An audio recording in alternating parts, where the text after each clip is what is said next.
പൊതുമേഖലാ സ്ഥാപനമായ തിരുവല്ല ട്രാക്കോ കേബിൾസിന്റെ ചെയർമാൻ രാജിവെച്ചു. കേരള കോൺഗ്രസ് എം പ്രതിനിധിയായ അഡ്വക്കേറ്റ് അലക്സ് കോഴിമലയാണ് രാജിവെച്ചത്.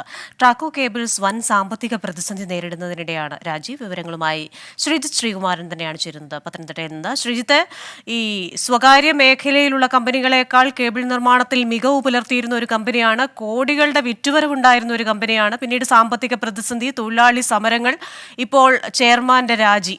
വിശദാംശങ്ങൾ. ൾക്ക് അടിസ്ഥാന സൗകര്യവും ശമ്പളവും പോലും കൊടുക്കാനാകാതെ വലയുന്ന ഒരു സാഹചര്യത്തിലാണ് ഏറ്റവും ഒടുവിൽ ഇപ്പോൾ അലക്സ് കോഴിമല ചെയർമാൻ രാജിവെക്കുന്നത് എന്ന ഒരു വിവരമാണ് പുറത്തു വരുന്നത്. വെള്ളിയാഴ്ചയാണ് അദ്ദേഹം രാജി സമർപ്പിച്ചത്. അദ്ദേഹം അവിടേക്ക് എത്തിച്ചേർന്ന് രാജിവെക്കുകയാണെന്ന് അറിയിക്കുകയായിരുന്നു എന്നാണ് പറയുന്നത്. എന്തായാലും ഒരു യോഗമെല്ലാം കൂടി അദ്ദേഹത്തിന് യാത്രയയപ്പ് നൽകി ഈ രാജിക്കത്ത് ഇപ്പോൾ സർക്കാരിലേക്ക് സമർപ്പിച്ചിട്ടുണ്ട്.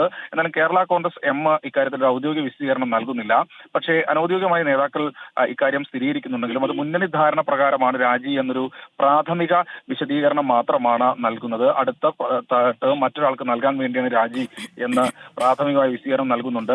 ഇത് കൂടാതെ ഏറ്റവും എടുത്തു പറയേണ്ടത് ഈ ട്രാക്കോ കേബിൾസിൽ അത്തരത്തിലൊരു ധാരണ ഉണ്ടായിരുന്നോ എന്ന കാര്യത്തെ കുറിച്ച് CPIM-ഉം ഇതുവരെ ഒരു വ്യക്തത നൽകുന്നില്ല. എന്തായാലും സാമ്പത്തിക പ്രതിസന്ധിയാണ് അഡ്വക്കേറ്റ് അലക്സ് കോഴിമല ഇപ്പോൾ രാജിവെച്ച് പുറത്തിറങ്ങുന്നത്.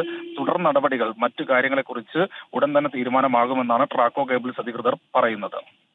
ശരി, പത്തനംതിട്ടയിൽ നിന്ന് വിവരങ്ങൾ നൽകിയത് ശ്രീജിത്ത് ശ്രീകുമാരനാണ്.